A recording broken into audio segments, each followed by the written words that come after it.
You dare argue with me in my courtroom? Judge Ronald Blake's voice boomed across the silent room. His black robe shifted as he leaned forward, eyebrows raised high on his forehead. You think you're smarter than me, ma'am? The old woman stood calmly in the witness box, hands neatly folded in front of her. Her white hair was tied in a low bun, her eyes hidden behind glasses that slid down her nose.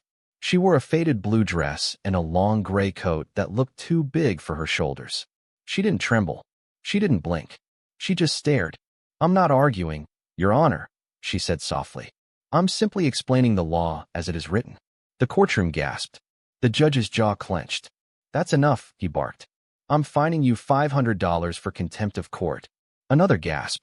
The woman's face didn't change, but something behind her glasses flashed like lightning. The crowd leaned forward in their seats. The judge slammed his gavel down. Next case. But he had no idea what he had just done. That old woman. She wasn't just any defendant. She was someone he never should have messed with. And what happened next would flip the entire courtroom upside down. 2 weeks earlier, the sun rose quietly over the small town of Maplewood. It was the kind of town where everybody knew everybody. Kids rode their bikes down sidewalks cracked from years of winter, and old folks waved from their porches with mugs of hot coffee. At the very edge of town, in a little white house with green shutters, lived Mrs. Eleanor Hughes. Most people just called her Miss Ellie. She was 78 years old, kept a garden of roses and tomatoes, and walked to the library every Wednesday morning without fail. To most folks, she was just a sweet old lady who always had a kind word and a tin of homemade cookies. But there was something no one in Maplewood really knew. Miss Ellie had once been one of the top law professors in the entire country. She had taught at Harvard, written books that changed the way lawyers thought about justice, and mentored judges who now sat on some of the highest benches in the nation. But all that was long ago. These days, she liked quiet mornings and crossword puzzles. She didn't speak of her past, not because it made her sad, but because it wasn't who she wanted to be remembered as. One chilly Thursday morning, Miss Ellie went to the grocery store for a carton of milk and a bag of oranges. As she stepped out of the store, she saw a young man being yelled at by a police officer in the parking lot. Your tags are expired, son, the officer said, pointing at the boy's rusty pickup truck. That's a $250 fine. The young man looked down, his cheeks flushed. I know, sir, I just started working again. I haven't gotten paid yet. Not my problem, the officer snapped. Miss Ellie walked slowly up to them. Excuse me, officer, she said in her calm, smooth voice. Is there any way this young man could get a warning instead? He seems honest. The officer frowned. Ma'am, this doesn't concern you. Miss Ellie looked at the boy, who had dropped his eyes again. She reached into her purse and pulled out a small notepad. Then could I get your badge number, please? She asked sweetly. The officer blinked. Why? Because I'd like to file a formal request to review the handling of this citation. I believe the Officer Handbook under Section 4.6 states you have the discretion to issue a warning when the violation is non-dangerous and the driver is cooperative. I'm sure your supervisor would appreciate knowing how you're using that discretion. The officer stared at her. The boy's mouth dropped open. A moment later, the officer mumbled, Fine, just get the tags updated, and walked off in a huff. The boy looked at Miss Ellie like she was magic. Thank you, ma'am, he said, his voice still shaky. I didn't think he'd back off. Miss Ellie smiled. Sometimes people just need a gentle reminder that they're not above the rules they enforce. She patted him on the shoulder and walked home, humming a tune from the 1950s. Word of what happened spread through Maplewood like wildfire. Some people cheered, others shook their heads. A few wondered how the old woman knew so much about the law. But not everyone was happy. The police department didn't like being embarrassed. They quietly sent Miss Ellie a letter a week later, saying she was being summoned to court for interfering with an officer in the performance of his duties. Miss Ellie raised an eyebrow when she read it. Then, calmly, she put on her gray coat, slipped the letter into her purse, and circled the court date on her calendar. She didn't hire a lawyer. She didn't tell anyone. But when the day came, she walked into the courtroom with her head held high. And that's where she met Judge Ronald Blake. He was known across the county for being strict. Some called him the Hard Hammer. He wore tailored suits under his robe, never smiled in court, and didn't like being questioned. So when Miss Ellie stood in his courtroom and politely pointed out that the charge against her didn't follow legal procedure, his patience cracked. You're not a lawyer, he sneered. No, Your Honor, she replied. I'm something far worse for a man like you. That's when he fined her. That's when he made the biggest mistake of his life. And that's when everything started to unravel. But something else happened that day too. As Miss Ellie walked out of the courtroom, something in her eyes changed. A fire lit behind her glasses that hadn't burned in years. Because for the first time in a long time, she wasn't just Miss Ellie anymore. She was Professor Eleanor Hughes. And she had just been challenged. But Judge Blake had no idea what storm was coming for him. The next morning, as he sipped his coffee and read the paper, a letter arrived on his desk at the courthouse. It had no return address. Inside was a single sheet of paper, typed, sharp, and deadly. He read it once, then again, and the coffee cup dropped from his hand. The letter was short, only 3 lines. Your courtroom is in violation of due process standards. Your recent ruling against Eleanor Hughes will be appealed. You will be held accountable by the law you pretend to uphold. Judge Ronald Blake stood frozen, the broken coffee cup at his feet spilling dark liquid across the polished floor. His eyes scanned the paper again. The name Eleanor Hughes echoed in his mind like a gavel pounding in an empty chamber. He had expected her to vanish. Like most of the elderly defendants that shuffled in and out of his courtroom, too tired or too scared to push back. But now, something didn't feel right. That name, Eleanor Hughes, it scratched at the edge of his memory. He tossed the letter on his desk and stormed out of his office. Shelley, he barked, calling to his court clerk. Give me everything you can find on this woman. Right now. Back in the White House with green shutters, Miss Ellie sat at her kitchen table sipping chamomile tea. Her living room was neat as always, a soft quilt folded over the back of the couch, a stack of crossword puzzles on the side table. But her laptop was open. The screen glowed with court transcripts, legal codes, and something even more dangerous to someone like Judge Blake, a plan. For years, she had stayed quiet. She'd watched the world from her garden, smiled at children, helped her neighbors. She had promised herself she would never return to the life she once had, because it always came with battles, with power, with pressure. But something had changed. It wasn't just what happened in that courtroom. It was the way he looked at her, the way he dismissed her, the way he punished her for speaking truth with calmness and clarity. It stirred something in her chest. Not anger, not exactly. It was justice, the old fire. She picked up the envelope she had mailed to the courthouse, the second copy she had kept for herself, and slid it into a folder labeled Phase 1. At the same time, Shelley, Judge Blake's loyal clerk, sat at her desk combing through public records. She typed Eleanor Hughes, Maplewood, and got a birth date, a quiet address, and a string of property records. Nothing strange. But when she typed Eleanor Hughes, law, her eyes widened. Law review articles, books on constitutional law, guest lectures at Stanford, Yale, and Columbia, tenure at Harvard. Shelley's breath caught in her throat. She printed a stack of pages and walked carefully to the judge's office. He was pacing when she entered. She's not just anyone, Shelley said, holding out the papers. He snatched them from her hand and began to read. The longer he read, the stiffer he stood. Then, without a word, he dropped into his chair.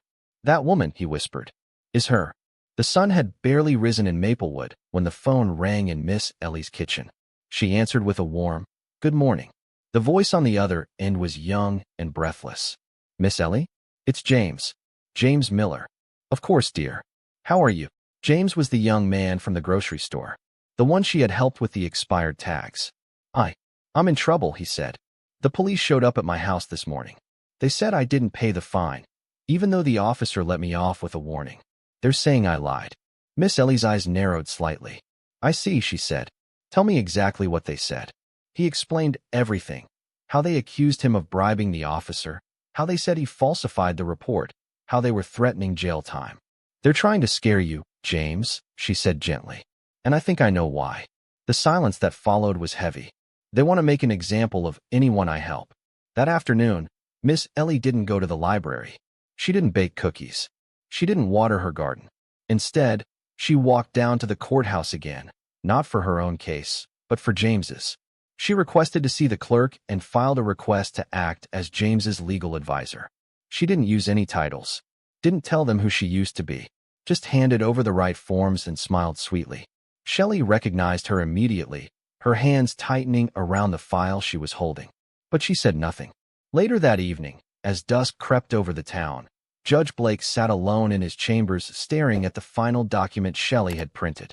A photo from 1982, Harvard Law School, a young Eleanor Hughes, standing proudly beside a younger version of himself. He had been her student, and she had outshone every professor in the room. The memory came rushing back.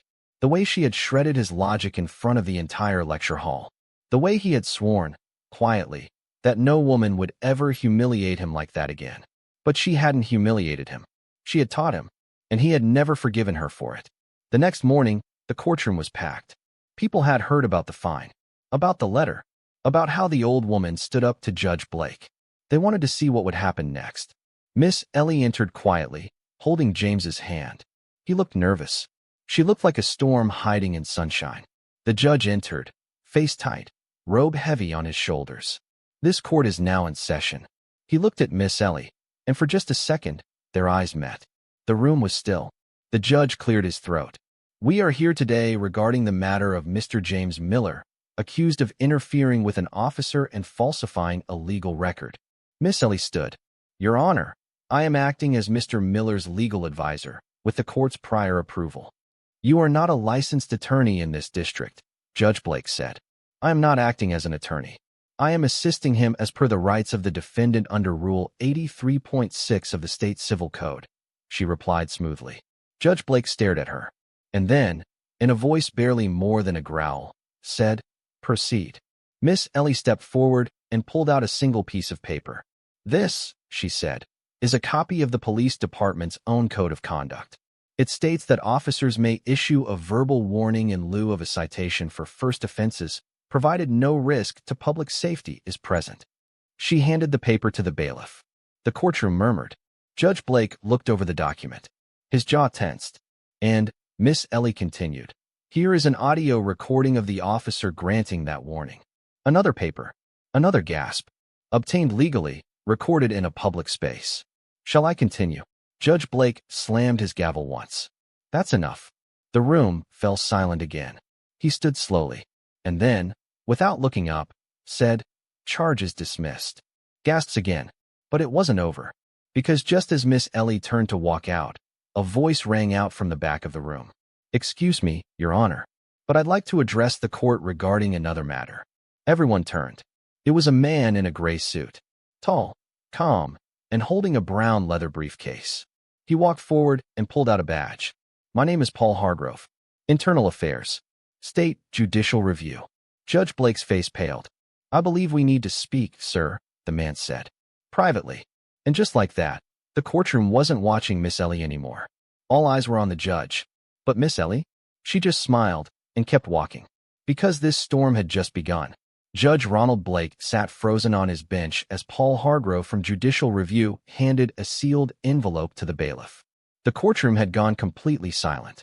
Even the air seemed to hold its breath. This is a formal notice, Hargrove said. Filed at 8:03 a.m. this morning. Based on credible reports and prior rulings, your courtroom is now under internal review for abuse of judicial discretion. Whispers swept across the rows of onlookers like a rising wind. Miss Ellie didn't look back.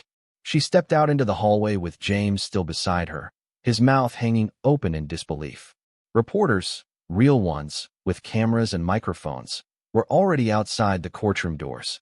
Word had traveled fast. Miss Ellie, are you the woman who stood up to Judge Blake? One called out. Is it true you're a retired law professor? Are you filing a case against the court? She didn't stop walking. But James did. You were a professor? At Harvard. Miss Ellie smiled faintly. A long time ago. But why didn't you say anything? Why didn't you just tell him who you were from the start? She turned toward him, eyes soft but steady. Because it wouldn't have mattered. He already decided who I was the moment I walked into his courtroom. Not by my name, but by my age, my clothes, my voice. And because I'm a woman. James looked down, ashamed. I'm sorry. I didn't know. She put a hand on his shoulder. Never apologize for what you don't know, James. But once you do know, that's when you choose who you're going to be. He nodded, his eyes shining. The two of them walked down the steps of the courthouse, past the reporters, past the police cars, and into the light of a cool spring morning. Back inside, Judge Blake had retreated to his chambers, Paul Hargrove close behind. The door shut behind them with a quiet but heavy click. "You're making a mistake," Blake growled, trying to keep his voice from trembling. "No, sir," Hargrove replied calmly. "You made the mistake. This is just accountability catching up." He laid a thin folder on Blake's desk. "There are 9 separate complaints listed here, all within the past 18 months.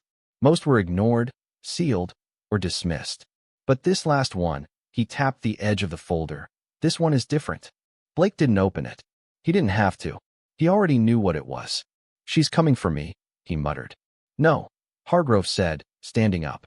"She's coming for justice. You just happen to be in the way." Meanwhile, back in Maplewood, Miss Ellie stood at the edge of her garden, clipping a few soft pink roses. She was back in her sweater and slippers. To a passerby, she looked like any other grandma getting ready to decorate her kitchen table. But inside the house, her living room had been transformed. Stacks of folders lined the coffee table. A printer buzzed quietly in the corner, spitting out court documents and research. Her old laptop, now awake and glowing, displayed legal software she hadn't used in over a decade. She picked up one of the folders and read the name on the tab, Judge R. Blake, Disciplinary History. Her eyes narrowed. She opened it and flipped through pages of complaints. Some from defendants, some from attorneys. One from a single mother who had been fined $1,000 for being late to court because she'd been at the hospital with her sick child. Miss Ellie's hands tightened on the page. This wasn't about revenge. It was about every person who had ever stood in front of that man and been made to feel small. Someone had to stand for them, and she was no longer afraid of being that someone.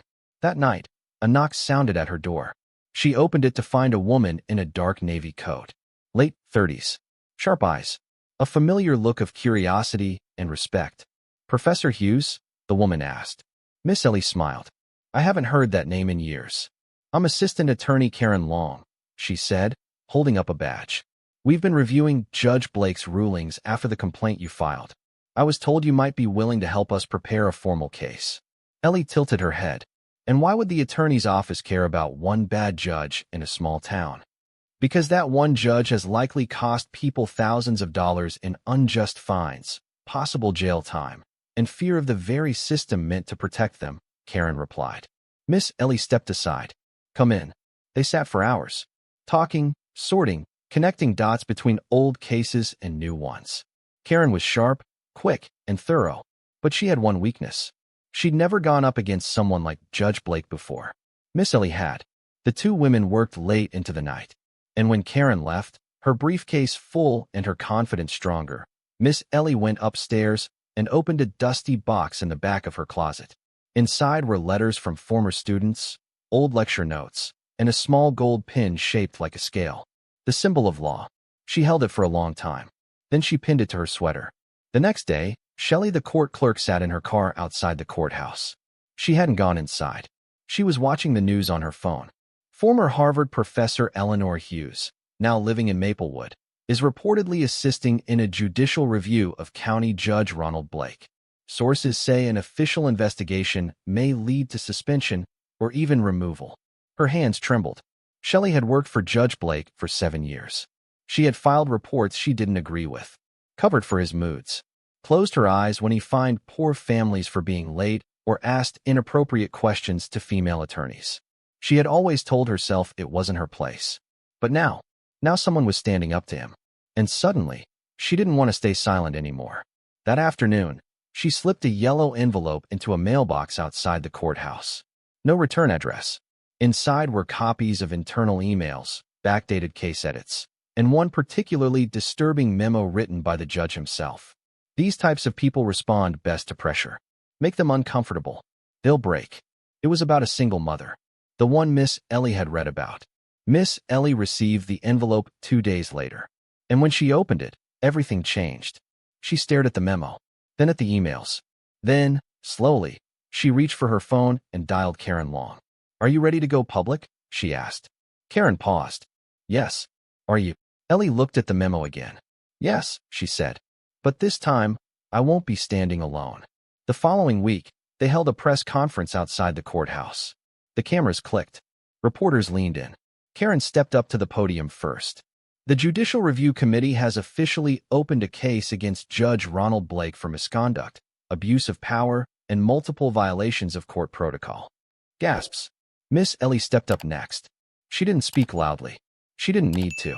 I've spent my life believing in the law, she said. But laws are only as strong as the people who carry them. And when those people use them to harm instead of help, someone must speak. She looked directly into the cameras. So I am. And the world heard her. But just as the press conference ended, just as Ellie turned to walk away, her phone buzzed in her pocket. A message. Unknown number. You're making enemies. Walk away, or you'll regret this. She stared at the message. Then, slowly, she put the phone in her purse and looked up at the crowd still gathered nearby. Because what they didn't know was, Eleanor Hughes had faced worse threats before. But this time, she wasn't going to back down. She was going to fight. The message stayed in Miss Ellie's phone like a stain. You're making enemies. Walk away, or you'll regret this. She didn't respond. She didn't flinch. She just slipped the phone into a drawer in her kitchen, then locked the drawer with a key that had hung on her windowsill for years. Not out of fear, but because she didn't want that threat to steal another second of her day. Because this fight, it was just beginning. That afternoon, she walked the narrow sidewalks of Maplewood with a satchel over her shoulder, stopping at porches, coffee shops, and schools. Everywhere she went, she shared stories, not about herself, but about others. Stories of people who had been hurt by the system, by the judge. Stories she'd collected over weeks of listening, reading, watching. There was Mrs. Langston, who had to sell her late husband's truck to pay off a fine for a missed court appearance, one she hadn't even known about. There was Andre, a teen who had been fined $600 for loitering, simply because he'd sat too long on a park bench in a part of town he didn't belong. There was a waitress, a war veteran, a single dad. One by one, the town began to wake up. It started with whispers, then conversations, then a line of cars outside the town hall the next morning. People filing formal complaints and asking questions they'd never dared to ask before. Why was my cousin fined so heavily for a traffic stop? Why was my landlord allowed to use a forged document in court and nothing happened? What did Judge Blake mean when he said my family was the usual type? By noon, the mayor's office phone line had crashed from the number of calls. Inside the courthouse, Judge Blake slammed a thick legal book onto his desk. This is a witch hunt, he snapped at Shelley, who sat silently across from him, hands in her lap. Sir, she said quietly, these people have a right to be heard. He turned on her like a thunderclap. Don't you dare take her side. She is manipulating all of you. She's dangerous. Dangerous? Shelley asked, blinking slowly. She's 78 years old. She's a manipulator, Blake growled. Don't let the soft voice fool you. Women like her, they know how to play people. Shelley stared at him, and for the first time, she didn't just feel disappointed. She felt ashamed for ever helping him. Later that night, she forwarded another folder of documents to Karen Long, confidential ones. Ones that showed patterns of targeting based on race and income. She didn't sign her name. She didn't need to. Back at Miss Ellie's house, she sat with James at the kitchen table. The boy had started calling her Professor Hughes, half in awe, half in love with learning. She was tutoring him, showing him how to read court papers, how to write statements, how to speak with strength but not anger. You ever think you'd go back to teaching? James asked as he scribbled notes. She paused. No, she admitted. But I think the classroom just looks different now. He grinned. But just as the warmth returned to the room, the doorbell rang. She opened the door. A man stood there. Tall, clean-cut, dressed in a suit too slick for Maplewood. Professor Hughes? He asked smoothly. My name's Daniel Rusk. I represent a number of concerned citizens and some very powerful friends. May I come in? She narrowed her eyes. If you have something to say, you can say it here. He smiled, but it didn't reach his eyes. I'll make this simple, he said.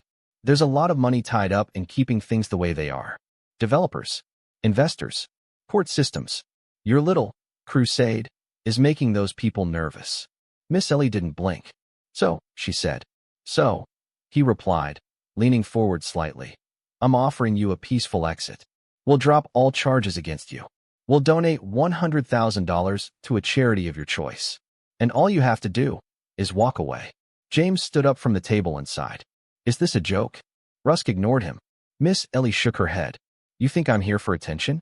Or revenge? She asked. I think you're tired, he said, and smart enough to know when to take a good deal. She stepped out onto the porch. You're right about one thing, she said. I am tired. Then her voice dropped, quiet and clear like ice water. Tired of people like you thinking you can buy silence. She shut the door in his face. Rusk didn't even knock again. He just stood there for a moment, then walked away. The next morning, a brick smashed through her front window. Shards of glass scattered across her living room floor. A rock wrapped in paper landed near her bookshelf. James ran in first, panicked. Miss Ellie, I'm okay, she said, brushing glass off her slippers. James picked up the rock. The paper was scribbled with one word. Enough. He looked at her. You have to stop this. They're going to hurt you. But Miss Ellie's hands didn't shake. Let them try, she said. She picked up her phone and dialed a number she hadn't called in years. When the voice on the other end answered, she said just one sentence. It's time. That afternoon, an unexpected visitor arrived. A woman in her 50s, dressed in navy blue with confidence in her stride. She had once been Miss Ellie's top student, now a senior judge on the state's highest court. She stepped into the house, saw the broken glass, and nodded once. No more warnings, she said. We go to the state ethics board. Miss Ellie nodded. And that night, a 73-page document was filed with the State Judicial Oversight Committee. It included testimonies, audio recordings, leaked memos, anonymous clerk reports, and a final note from Miss Ellie herself, typed in bold at the end. This is not a personal battle. This is about the dignity of those who have been silenced, and the courage it takes to speak when no one else will. The ethics board scheduled an emergency hearing, and Judge Blake, he received a summons. He was no longer the judge. He was now the accused. But just when it seemed justice was finally catching up, something new happened. Something no one expected. The day before the hearing, Miss Ellie's home was broken into. Not ransacked, not robbed, but one thing was missing. Her laptop, the one with everything on it. Every file, every piece of evidence, every name she promised to protect. Gone. And taped to the inside of her door, a sticky note with two chilling words. Checkmate, Professor. The sticky note sat like a curse on the inside of the door. Two words, neatly scrawled in black ink. Checkmate, Professor. Miss Ellie stood perfectly still. James, who had been upstairs brushing his teeth, came thundering down barefoot when he heard the front door creak open. His voice broke the silence like a clap. What happened? Her living room was untouched. The broken window from the night before had already been boarded up. Nothing else had been taken. Not the framed photos, not the antique jewelry in the drawer by the stairs, not even the envelope of cash she kept in her kitchen for emergencies. Just the laptop. Only the laptop. Miss Ellie's heart pounded, not from fear, but from something deeper, something colder. She walked to the center of the room, turning in place slowly, her eyes sharp and calculating. Then she looked at the sticky note one more time, peeled it off the door, and folded it twice before placing it in her coat pocket. James was pacing now. We have to call the police. No, we need to call Karen. This is serious. This is a threat. Ellie turned to him. It's more than a threat, she said, her voice low. It's a message. One that tells me we're closer to the truth than they ever wanted us to get. James stopped pacing. You mean? Judge Blake. She nodded. Him. And others. Across town, the glow of a computer monitor lit Judge Blake's home office. He wasn't in his usual tailored suit. Tonight, he wore a plain gray t-shirt and dark slacks. He leaned forward in his leather chair, reading. The screen showed files. Dozens of them. Names. Testimonies. Evidence. It was all there. Her laptop was open in front of him.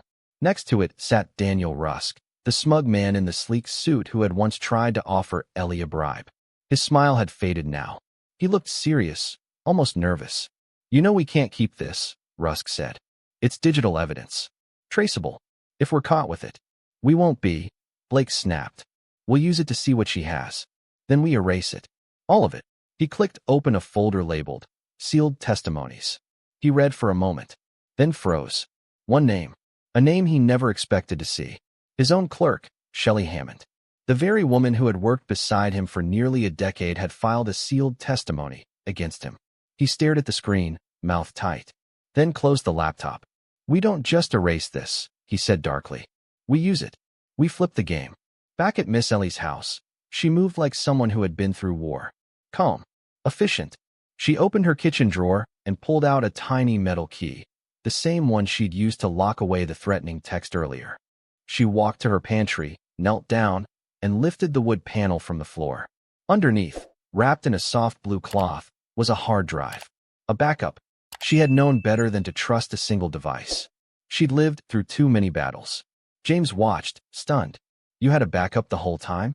She smiled, just barely. I told you, James. I've been around a long time. She plugged the drive into her second, older laptop. A clunky machine she hadn't used in years. It buzzed like a lawnmower, but came to life all the same. Within minutes, everything they'd lost was right there on the screen. We're not stopping, she said. Not for anything. But just as they began printing off fresh documents, an alert popped up on the screen. Alert. Devices logged into this account have been reported for unauthorized access. Access to this account has been suspended pending investigation. Ellie's face hardened. James leaned in. Wait, what does that mean? They've hacked the cloud storage, she whispered. Not just stolen my laptop, they logged in. Accessed the backups.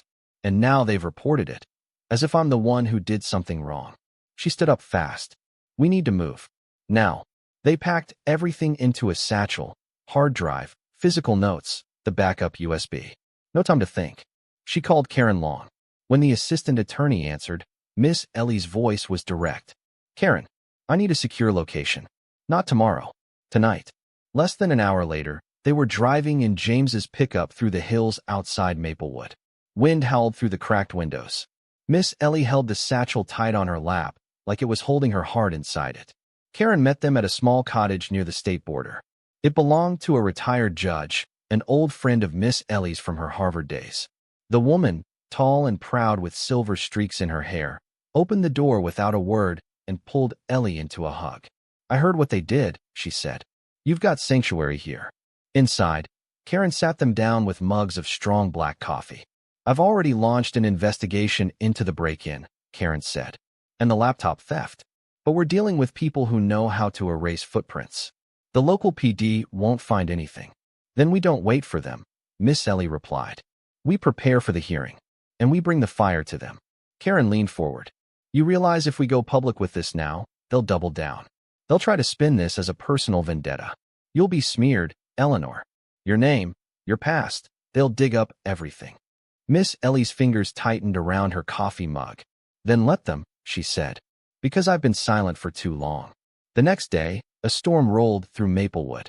Thunder cracked overhead. Trees swayed in the wind. In the courthouse, Judge Blake sat quietly in his office when Shelley stepped in, holding a thin envelope. He didn't look up. I know it was you, she said. He glanced up now. You broke into her house. Blake's expression didn't change. Careful what you accuse your employer of. You're not my employer anymore, she said, voice steady. I resigned 5 minutes ago, and I submitted my resignation letter, along with a copy of every email I ever printed. He blinked.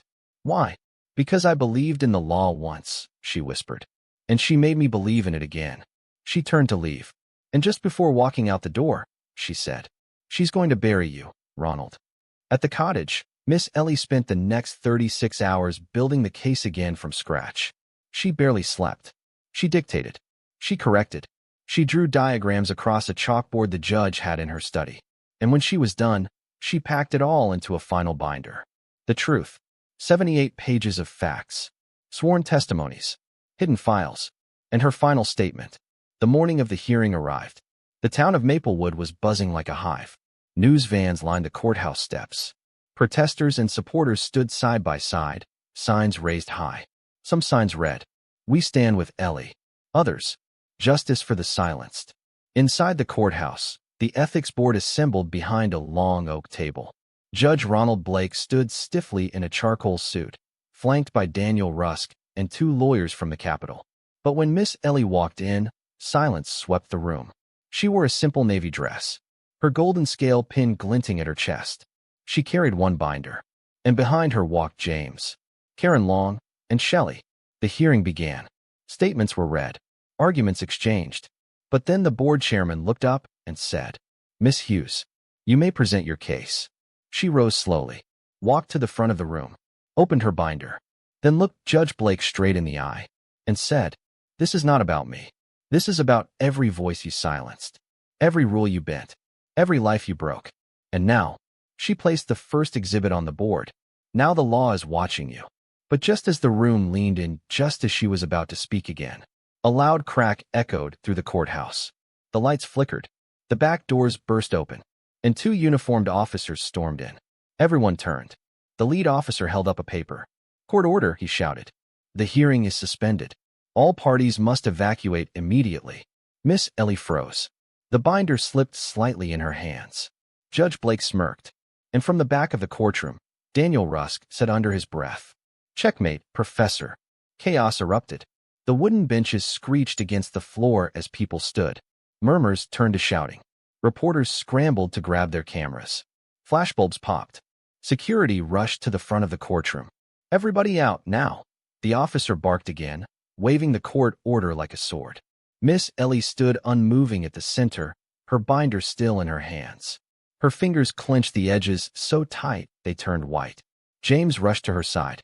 "Professor, what's happening? They can't just shut it down like this, right?" Karen Long was already on her phone. "I'm trying to get through to the state committee," she said, voice tense. "This order didn't come from us. This is something else."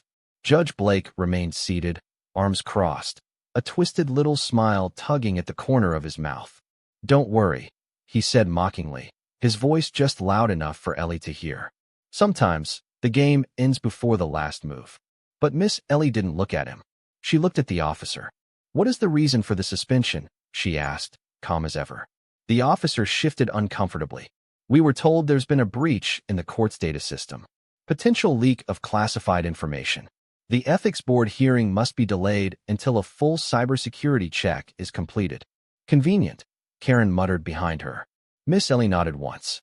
Then, slowly, she turned and walked down the aisle, each step slow and deliberate, as if she were holding on to something far heavier than a binder.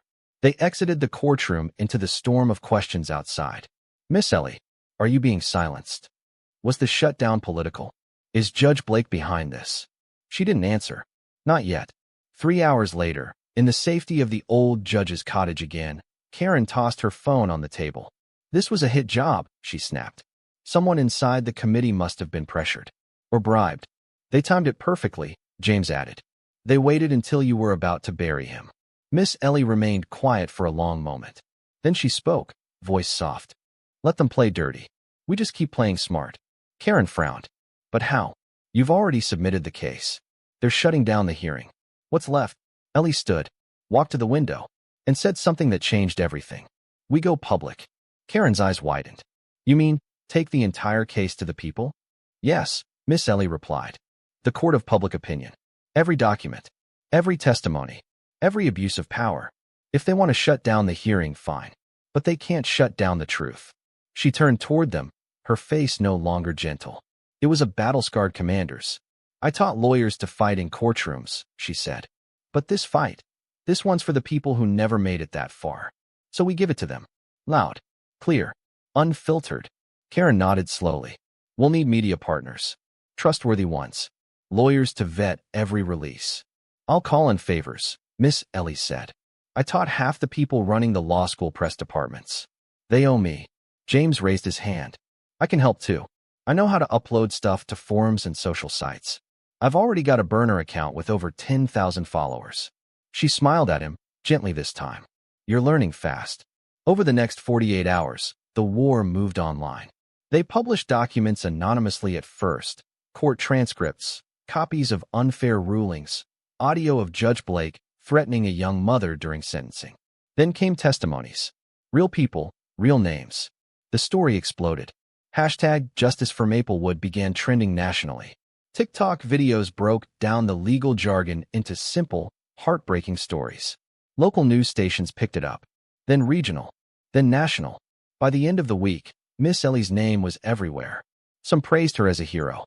Some mocked her as a bitter old woman with a grudge. But no one ignored her.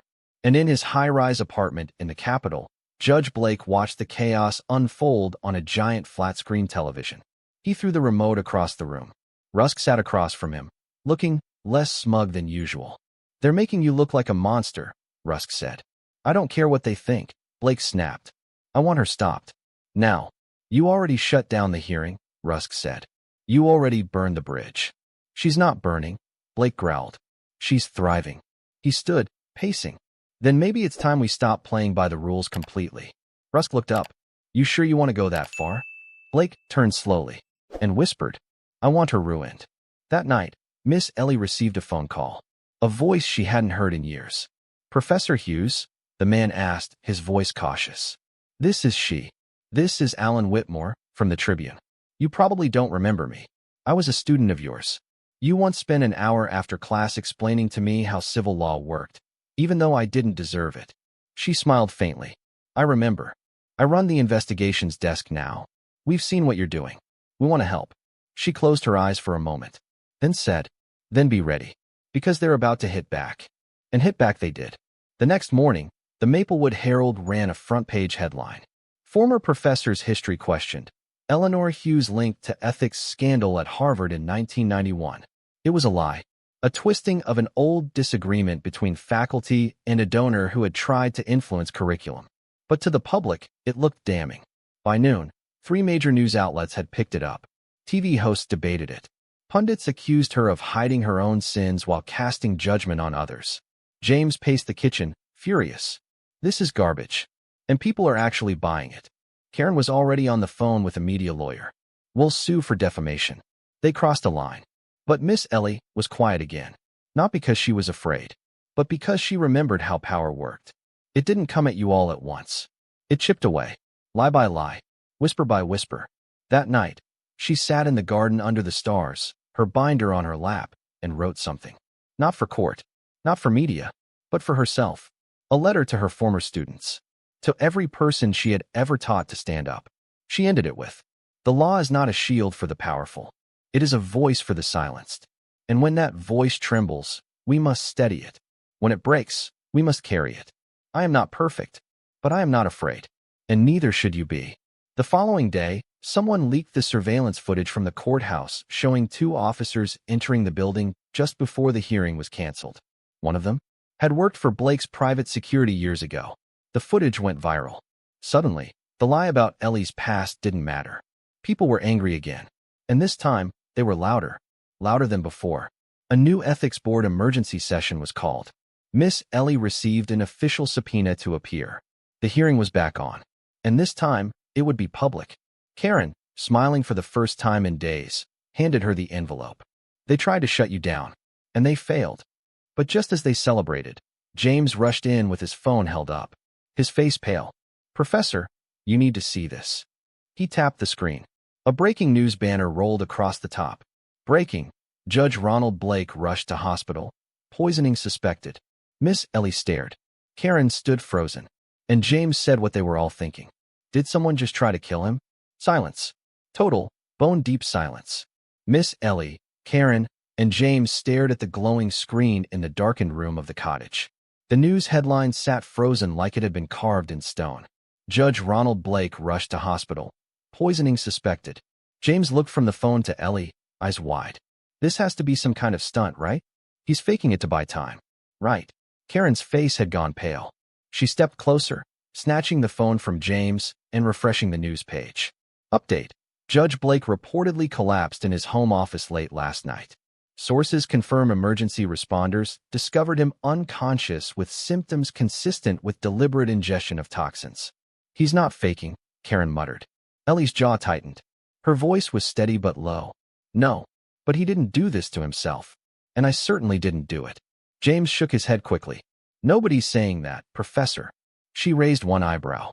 Karen looked between them, her legal mind already racing. It doesn't matter what we believe. Right now, the story is about to shift. Drastically, Ellie sat down slowly, setting the binder in her lap. From crusader to suspect, she whispered. Within hours, the news cycle had turned violent. Not physically, but with words. Pundits, commentators, bloggers. Was it revenge? The retired professor who wanted him gone. How far would she go? Eleanor Hughes. Hero or hypocrite? The questions weren't direct accusations. Not yet. But they were crafted to plant seeds. Seeds of suspicion. Seeds of doubt. It was enough. A social media post began to spread, claiming, without evidence, that Miss Ellie had visited Judge Blake's office the night before the hearing was suspended, that she'd slipped something into his tea. A total fabrication, but it went viral anyway. This is why we need real trials, she murmured to Karen. Not this media trial. Karen nodded grimly. The problem is, the public thinks this is justice playing out. People believe the first thing they hear, especially when it's dramatic. James sat down next to Ellie, quieter than usual. They're going to try to destroy you. She didn't flinch. They already tried. He looked at her, almost pleading. Why not just stop? You've already exposed him. You've already opened the eyes of the town. What else do you have to prove? Ellie turned to him slowly, her voice like stone wrapped in velvet. This was never about proving something, she said. It's about standing for someone. And until the people Blake hurt get real justice, not just an apology, not just a news story, then I won't stop. Her hand trembled, just barely, and she pulled it back into her lap. James swallowed and nodded. Karen stood, pulling her coat on. I'm going to the hospital, she said. If Blake's condition worsens and he can't testify or respond, the ethics board may consider dropping the inquiry altogether, especially if public opinion keeps turning. Ellie looked up. They'll bury everything. Karen nodded. But they're not the only ones with a shovel, she added, flashing a small smile before she slipped out the door. At the hospital, Judge Blake lay unconscious, tubes running from his arms. Machines beeped steadily in the background. Daniel Rusk stood nearby, arms crossed tightly, whispering to a uniformed officer. He paused when he saw Karen approach. Well, Rusk said. Come to gloat. Karen didn't break stride. I'm here for the truth, Mr. Rusk. Something you haven't been too familiar with lately. He smirked. Tell me, counselor, how's your little professor friend holding up? Must be quite the shock to see how this ends. Karen raised an eyebrow. I don't think it's ended at all. In fact, she turned to the officer. I'd like to request an immediate toxicology report, an independent examination of Judge Blake's home, and access to any medications or food recovered from the scene. The officer blinked. On what grounds? On the grounds that this poisoning doesn't feel like an act of revenge. She glanced at Rusk, but like an act of cover-up. Rusk's face darkened. Back at the cottage, Ellie sat at the dining table, rereading her handwritten letter to her former students. It had gone viral, too, but quietly. It had become a kind of underground anthem. People were copying it, sharing it, quoting it. And now? Now it was being used as evidence against her. A tweet had gone out earlier that day. Miss Hughes' letter was a confession in disguise. Her message about standing up when others break is clear. She hated Judge Blake. She wanted to bring him down. Now she has. The tweet had 80,000 likes. Ellie closed the notebook gently and sighed. Her heart was strong, but her body was weary. 78 years old, and here she was, being hunted for doing the right thing. But before she could rise, there was a knock at the door. Not gentle, not hesitant, sharp, fast, intentional. James opened the door and froze. Two officers in black windbreakers stood outside, badges clipped to their belts. Professor Eleanor Hughes, one asked. Ellie stood. I am she. You're under temporary investigation as a person of interest in the poisoning of Judge Ronald Blake. You are not under arrest, but we have a search warrant for this property. You'll need to come with us for questioning. James jumped forward. What? You can't do this. Ellie held up a hand. It's all right. She picked up her coat and turned to James, eyes steady. Watch over the files. Do not let anyone take them. James was speechless. But where are they taking you? She walked out the door between the two officers, her voice trailing behind like wind on glass. Back to where I started. The courtroom. Inside the interrogation room, the air was cold and the walls bare. Ellie sat with her hands folded on the metal table, her coat still wrapped around her shoulders like armor. Across from her sat a woman from the state's Bureau of Investigation. She wasn't cruel, just clinical. We're not charging you, she repeated. We're only trying to understand your relationship to the judge, the conflict, the possible motivations. Ellie tilted her head slightly. If you'd like me to walk you through how systemic abuse of power creates enemies, I can give you a lecture. It's what I did for 40 years. The agent gave the smallest of smiles. Can anyone confirm your whereabouts last night? Yes, Ellie said. A student. His name is James. We were at the cottage the entire evening. He made soup. I annotated depositions. We played a round of chess. Chess? A habit from the old days, she said. He's terrible at it. The agent chuckled. But then her face turned serious again. Miss Hughes, do you have any reason to believe someone would want Judge Blake dead? Ellie was quiet. Then she said one word. Yes. The agent leaned in. Who? Ellie's eyes narrowed. And then, she slid a folded piece of paper across the table. A name written in block letters. Daniel Rusk. The agent picked it up slowly. Interesting, she murmured. Very interesting. 3 hours later, back at the hospital, Karen Long stood outside Judge Blake's room. The toxicology report had just arrived. She opened it and read. Then read it again. And again. And when she finally looked up, her hands trembled. Because the report didn't show poison in his food. It showed an overdose of a prescription drug Judge Blake had taken for years. The dosage had been tripled, but not by ingestion. By injection. Someone had used his own medication to silence him. She turned to the nurse at the desk. Who had access to this room in the past 24 hours? The nurse typed. Just security. 2 doctors. And she squinted at the screen. A legal representative from his office. Daniel Rusk. Karen's breath caught. She grabbed her phone and dialed the only number that mattered. James, she said when he picked up. Rusk did it. He framed her. James gasped.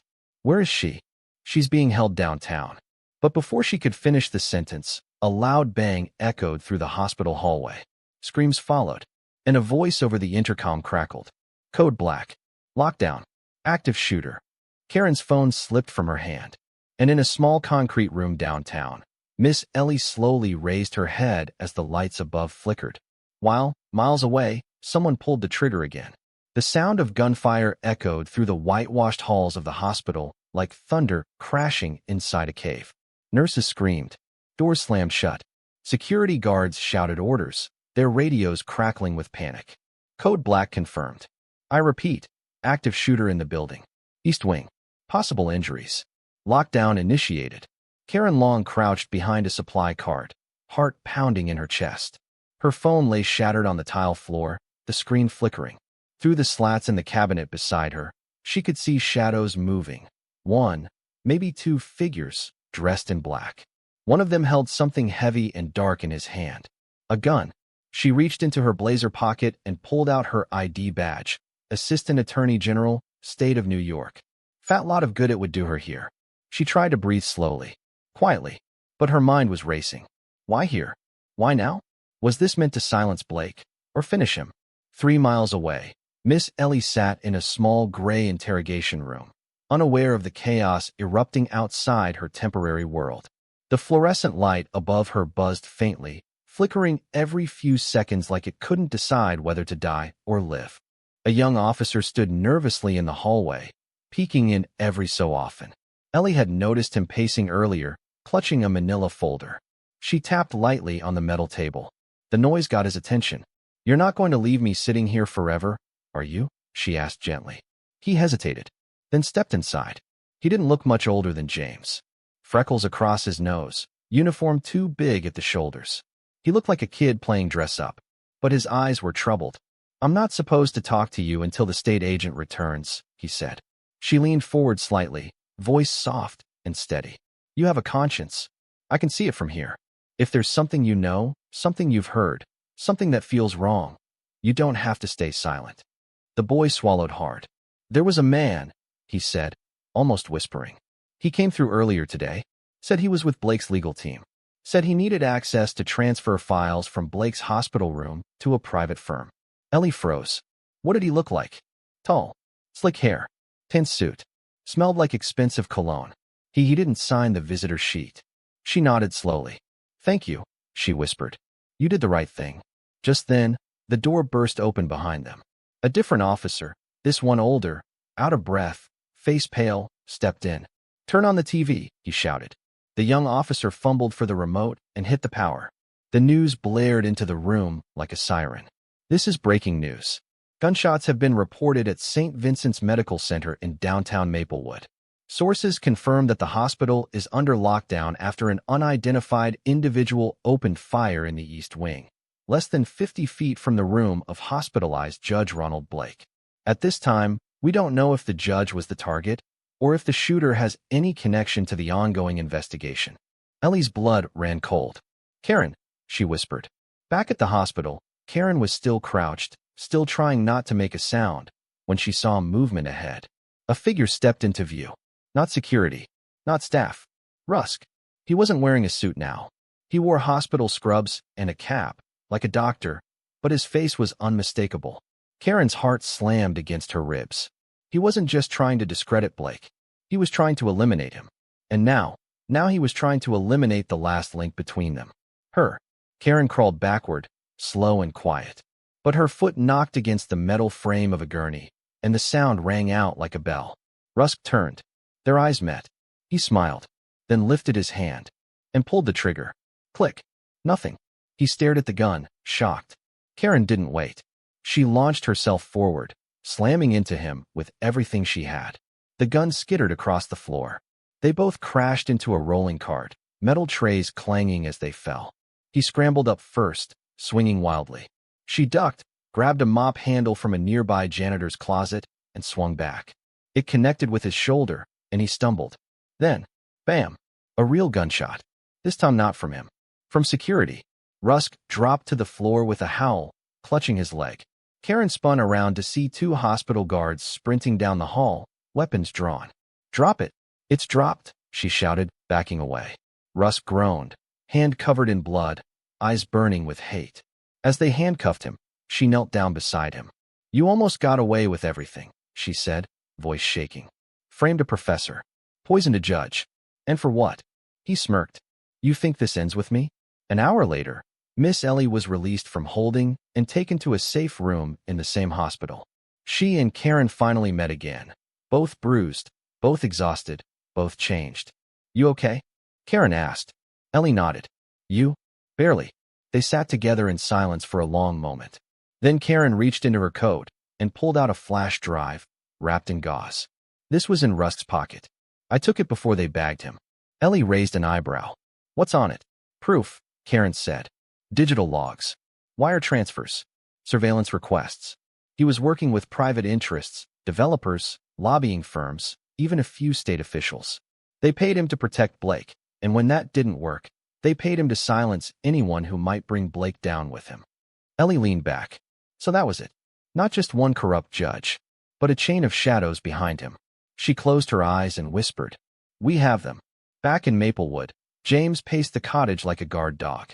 When Ellie finally returned, escorted by plainclothes officers, he nearly cried. I thought I'd lost you, he said. She touched his face gently. No, not yet. She stepped inside, sat down at her table, and opened her binder once again. And then, she did something unexpected. She turned to James and handed it to him. You'll present it, she said. James blinked. What? Me? No, I'm not. You are, she interrupted. You've studied it with me. You've read every word. You know these stories as well as I do. But I'm not a lawyer. I didn't even finish community college. You are someone who cares, she said. And that's the most dangerous kind of person to the people in power. He looked down at the binder and nodded. The next morning, in a packed public hearing at the state capitol, the ethics board convened once more. This time, no one could shut it down. There were cameras in the room. Reporters lined the walls. Survivors of Judge Blake's rulings sat in rows. And at the front stood James. Nervous, but strong. He opened the binder, took a deep breath, and said, My name is James Wilder. I'm not a lawyer. I'm not a professor. I'm just someone who watched his mentor get silenced, watched his neighbors get crushed, and finally decided that was enough. He laid the binder on the table. And today, I speak for all of them. And behind him, sitting quietly in the crowd, wearing a soft gray sweater and her golden scale pin, Miss Ellie smiled. But outside the courthouse, inside a black SUV, someone else was watching the broadcast. A man with a thin scar across his chin and a ring on his pinky finger. He turned to the driver. Looks like Rusk failed. The driver didn't speak. The man pulled out a phone, dialed a number, then said only 4 words. Activate the next phase. In the shining glass reflection of the state capitol building, the world watched a revolution unfold, quiet but undeniable. Inside, James stood at the podium, the large binder spread open before him. His voice had steadied now, each word landing with the weight of truth. For someone who had once been too afraid to speak up in a grocery store parking lot, He now held a courtroom spellbound. He read off real names, real cases, real pain. Deshaun Adams, he said, turning a page. Fined $950 for a traffic violation and jailed for 3 days when he couldn't pay it. Missed his daughter's 5th birthday. The audience stirred. Angela Weller lost her home after a landlord used forged documents in a case that Judge Blake pushed through in under 10 minutes. Gasps. A woman in the back wiped her eyes. And Maria Gutierrez, James said, his voice catching. A mother of 3 who was sentenced to 90 days for missing jury duty. She was recovering from surgery. Her appeal was never even read. Each case was met with silence. Not out of disbelief, but because the truth has a sound all its own. A kind of stillness.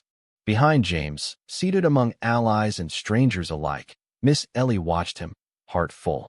Not with pride, but with gratitude. Because someone had picked up the torch and lit a wildfire.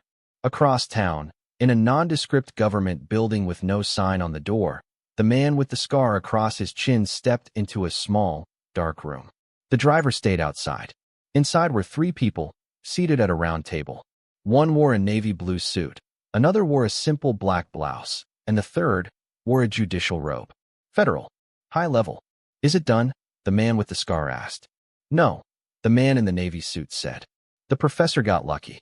Rusk was sloppy. Now the people are with her. They always are. For a while, the scarred man replied. But then they forget.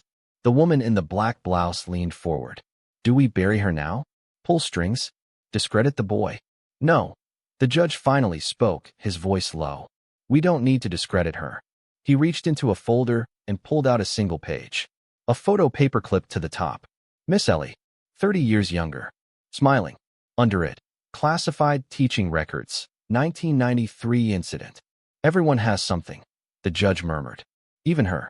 Back at the hearing, Karen Long stood to deliver her statement, building off James's testimony like a second wave hitting a cliff. Today is not about revenge, she said. It's about repair. You are not here to judge whether Miss Hughes hurt someone, because she didn't. You're here to decide what happens when people in power abuse the laws they swore to protect. She placed the flash drive, Rusk's flash drive, onto the table before the ethics board. Contained in this drive are over 40 documented violations, including falsified signatures, backroom deals, and even efforts to rewrite court transcripts post-hearing. If you look away from this, you are not neutral. You are complicit. The room went silent again. Cameras flashed. The board took the drive. The hearing concluded for the day, and as the room cleared out, James and Karen were swarmed by reporters. But Ellie? She slipped out the back, out into the golden afternoon, away from the applause, because she knew this wasn't the end. It was just the calm before the next storm. That evening, she returned to the cottage, her fingers aching, her back sore, but her mind alive. James joined her shortly after. You were amazing today, she said, handing him a hot cup of tea. He smiled sheepishly. I thought I was going to throw up the whole time. Well, she said with a smirk, you didn't. That's the mark of a warrior. He sat beside her, eyes curious. Do you think they'll rule in our favor? They'll have to, she replied. Too many eyes are watching now. James nodded. But just as he reached for his tea, there was a sharp knock at the door. 3 times. Not frantic, not soft, just calculated. Karen stood outside, her coat soaked from the rain that had just begun falling. Her face was grim. You need to see something, she said. Inside, she pulled out a manila envelope, unmarked. Inside it was a grainy photograph, clearly old. Miss Ellie, standing at a chalkboard. Students seated in rows. One male student stood up, his arm raised, face red with anger. Do you remember this? Karen asked. Ellie stared at the photo. Her breath caught. Yes. It was the day she'd stood against a young, promising law student who had tried to humiliate another student in front of the class, someone from a poor neighborhood, with a stutter. Ellie had defended him, shut the student down, embarrassed him. That student had been Ronald Blake. And this photo was the exact moment it happened. Ellie's hand trembled slightly. I didn't know anyone took a photo. Karen nodded. It was buried in university archives. Someone found it. This was sent to my office anonymously, with a note. She handed it to Ellie. The handwriting was careful. You taught him the law. He spent 30 years twisting it. You are the spark. But someone else is holding the gasoline. Ellie looked up. There's someone else? Karen sat down. Rusk wasn't working alone. He was a pawn. Ellie stood slowly, walked to the window. The rain tapped against the glass, rhythmic and sharp. This was never just about Blake, she whispered. He was a shield, a distraction. James spoke up. But who are they protecting? Karen's phone buzzed. She looked at the screen. Her face went white. What is it? Ellie asked. Karen held up the phone. It was a news alert. Breaking. Blake regains consciousness. Claims he was poisoned by a former colleague with a vendetta. James gasped. He's blaming you? Karen didn't say anything. She was staring past the screen. At something deeper. At something dangerous. Ellie, she said slowly. If they're using him while he's still weak, he may not even know what they're feeding him. He's not just a judge anymore. He's a weapon. Ellie sat back down. And then, very slowly, she smiled. Not out of joy, but out of recognition. They're scared. Karen frowned. Scared of what? Ellie looked between them. They built a tower of lies so tall, and now they're realizing I was part of the foundation. And if I fall the right way, the whole thing comes crashing down. Later that night, in a skyscraper office under a stormy sky, the man with the scar poured himself a glass of brandy. He didn't speak. He just watched the rain hit the window. Behind him, the suited man spoke. She survived every attack. The boy too. The media loves her now. What do we do? The man with the scar sipped the brandy and said, we stop fighting her story. They turned. We start rewriting it. The next morning, a video appeared online. A clip, grainy, allegedly showing Ellie entering a courthouse room alone, Judge Blake's chamber, 2 days before his collapse. It was fake, but to the public, it looked real. Comments exploded. She was there. She did it. She's not who we thought she was. James slammed his phone down. Deep fake. It's a deep fake. This is insane. Karen was already dialing contacts in digital forensics. Ellie sat quietly at her table, reviewing handwritten notes. She didn't flinch. She didn't cry. She simply said, then we show them who I really am. James looked at her. How? She looked up, eyes burning. We go back to Harvard. Harvard. For most people, the name alone sounded like golden gates and quiet libraries. Prestige. Power. Legacy. For Eleanor Hughes, it was something else. It was where she had taught thousands of students, stood in the lecture halls of Langdell Hall, debated on the floor of the Ames courtroom, and shaped minds that now ruled courthouses, companies, and countries. But it was also where she had made enemies, and where, 30 years ago, she'd walked away without looking back. Now, as she stepped out of the black sedan with James and Karen at her side, her shoes tapped against the old cobblestone path like they belonged there, because they did. Despite the years, despite the silence, despite the false stories being told now, Ellie was returning not with her head down, but as a reckoning. Students walked past, eyes wide. That's her. That's Professor Hughes. No way. She's back. Inside the administration building, they were greeted by Dean Sullivan, a tall, gray-haired man with soft eyes and a deep voice. Eleanor, he said warmly, offering his hand. It's been a long time. She smiled. Too long. He glanced at Karen and James, then motioned them inside. We saw the deep fake, he said, closing the office door. Our media forensics lab confirmed it. Spliced footage from 3 different years. Whoever did it had access to legal archives. State level, Karen added. Maybe federal. Dean Sullivan nodded. You have enemies in high places, but also friends. He walked over to a shelf and pulled down a thick binder. Inside were photographs, transcripts, and old internal memos from the university. Karen squinted. What is all this? Everything that was ever recorded about Eleanor Hughes during her time here, he said, including the false accusation they're trying to revive. James leaned in, reading one of the memos. They said she was too radical in her interpretations of law, he read aloud. That's what they called it. Ellie smirked. Translation, I didn't let rich students bully poor ones. Karen turned to the dean. Why now? Why help her now? The dean looked at Ellie and spoke softly. Because she once defended me in front of a room full of donors when I was just a student. I was afraid to speak up. She wasn't. I never forgot that. Ellie's eyes softened. I didn't think you remembered. Some debts don't fade, he replied. I'm cashing mine in. Over the next few hours, Harvard's top digital forensics team worked alongside Karen and a private cybersecurity group to dissect the deepfake.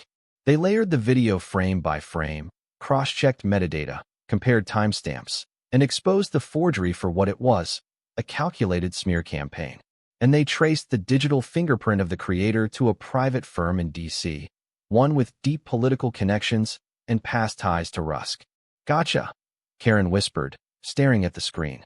They compiled the evidence into a new file and sent it to the ethics board, the state attorney's office, and every major news outlet in the country.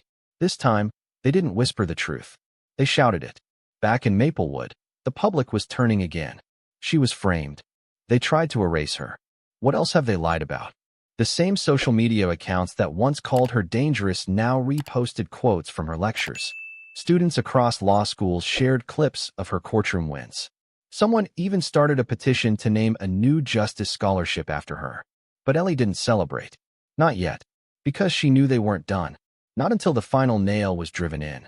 That night, she sat in a quiet room inside Harvard's legal archive building, reviewing old case files when a shadow appeared in the doorway. It was a woman in a dark green coat with tired eyes and hands that trembled slightly. "Professor Hughes?" she asked. "Yes. My name is April Novak. You don't know me, but I'm Judge Blake's niece." Ellie tensed, but didn't speak. April stepped forward. "I'm not here to defend him," she said quickly. "I'm here because he's awake now." Clearer. The doctors said his confusion was temporary, caused by the overdose. But he remembers everything now. Ellie stood slowly. "And what does he want?" April took a deep breath. "He wants to testify. For you." 2 days later, Judge Blake sat in a wheelchair at the front of the ethics board hearing room. His face was pale, thinner. The powerful arrogance was gone, but not the sharpness. He cleared his throat. "I stand before you today not just as a judge, but as a man who let bitterness shape his bench," he began. Cameras rolled. Ellie sat quietly behind James and Karen, her hands folded. "Decades ago, I was Eleanor Hughes' student," he continued. "And she was everything I hated. Brilliant, unafraid, unwilling to bend to my ego. I let that hate grow. I carried it into my rulings. Into my life." He paused. "I created injustice instead of preventing it." A hushed silence filled the room. "And when she challenged me in court, I saw a chance to punish her. And I took it." He turned to face the room. "She didn't poison me. She didn't fabricate anything. But I allowed people like Daniel Rusk to operate in my shadow. I looked the other way when power knocked. And that is on me." Gasps. Whispers. The ethics board leaned in. "And to Professor Hughes," he said, turning fully toward her, "I say this. I do not ask for forgiveness. Only that you finish what I never had the courage to begin." Then, slowly, he wheeled himself away. And for the first time in her life, Miss Ellie Hughes stood up in a courtroom, and everyone else stayed seated, watching her, listening, waiting. That night, the ethics board issued their decision. Ronald Blake, disbarred. Lifetime ban from public office. Civil suits authorized. Daniel Rusk, indicted. Federal and state charges pending. Eleanor Hughes, cleared of all allegations. Awarded the State Medal of Civic Integrity. It should have felt like a victory. It didn't. Not fully. Because 1 week later, an unmarked envelope arrived at the cottage. No stamp. No handwriting. Just one thing inside. A photo. Grainy. Black and white. It showed Ellie, sitting at a cafe. Alone. From above.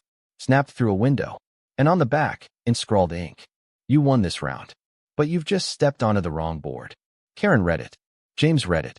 Ellie held it in her hands. Then looked out the window. A car idled across the street. No license plate. No headlights. Just waiting. Watching.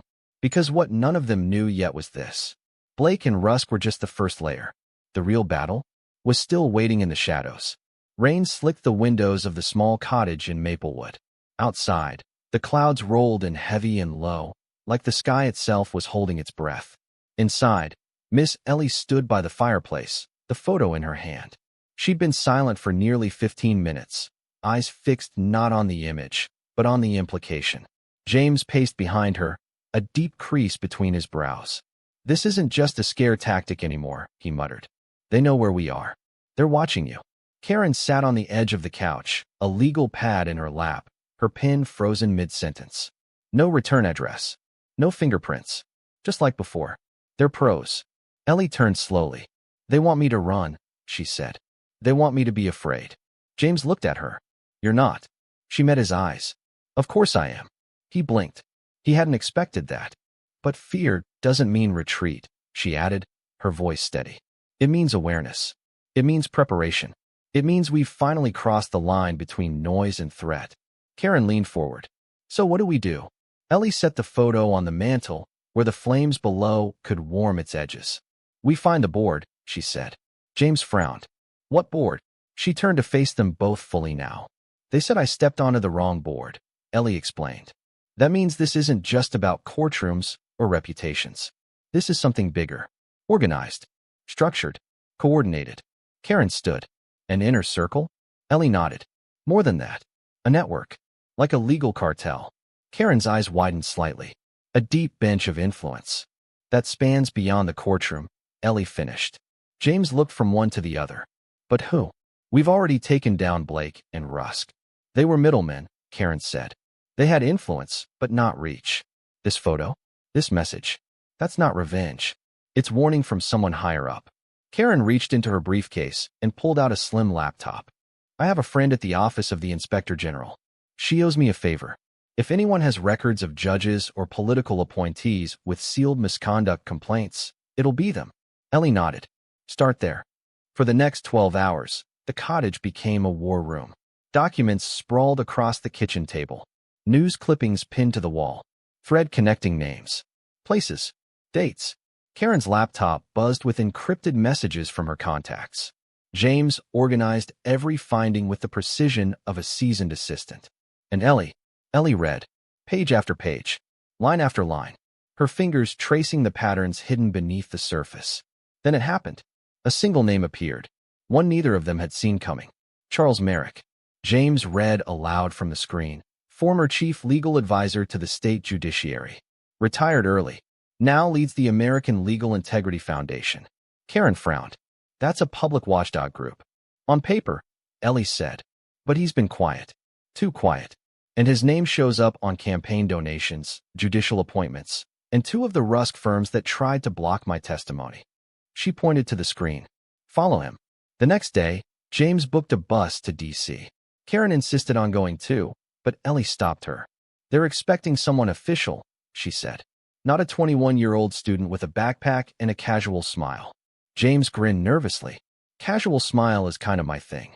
Ellie pressed a folded sheet of notes into his hand. Memorize this. You'll find Merrick at the Foundation's library wing every Tuesday afternoon. If you can get him to talk about anything, record it. He nodded, his nerves visible, but his resolve stronger. As he boarded the bus, Ellie whispered, Stay invisible. 14 hours later, James sat at a marble counter in the American Legal Integrity Foundation's main research hall. Charles Merrick sat 10 feet away. Older, tall, impeccably dressed. The kind of man who looked like he'd been born into power and had never left the room. James clicked on his phone camera and tucked it beneath a stack of legal pamphlets, angled perfectly. He took a breath, then casually walked over. Excuse me, sir, he asked. Are you Charles Merrick? Merrick looked up, smiling with practiced warmth. I am. Have we met? No, but I'm studying legal theory at Columbia, James lied. Your work with the Judiciary Reformation Group? It's legendary. Merrick's eyes lit up, ego perked. Ah, a student of the law. What brings you here? I'm writing a paper on how judicial influence spreads beyond the bench. Would you have a few minutes? Merrick chuckled and motioned for James to sit. The camera rolled. Back at the cottage, Ellie and Karen waited. It was dark now. Rain again. Maplewood seemed always to echo the tension in Ellie's life with weather. Karen's laptop pinged. A live audio file uploaded from James. Ellie pressed play. At first, Merrick was polite, charming, smiling between words. But then, there's a balance to things, young man. Justice isn't always about right and wrong. It's about control. You control the bench, you control the outcomes. That's why we invest where it counts. But isn't that manipulation? Merrick laughed. No, that's governance. Ellie froze. Karen's eyes darted to her. We got him. But the clip kept playing. Now, if you'll excuse me, Merrick said, voice dropping. I've learned not to answer too many questions from strangers. Especially not when they carry Eleanor Hughes' scent. The phone's audio rattled. There was a sound, movement. James's voice. Wait, how? Then, silence. And the recording stopped. Ellie stood so fast her chair tipped over. No. She grabbed her coat, her phone, her keys. Karen was already calling the DC precinct. We need to file a missing persons report. Now. Too slow, Ellie snapped. Ellie, where are you going? To finish this.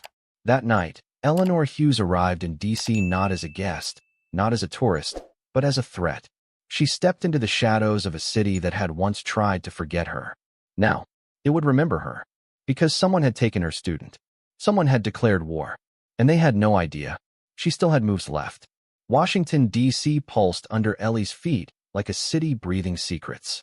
She walked with purpose through its veins, down avenues lined with marble monuments and faceless buildings, past men in suits who moved like ghosts, past cameras that blinked in silence.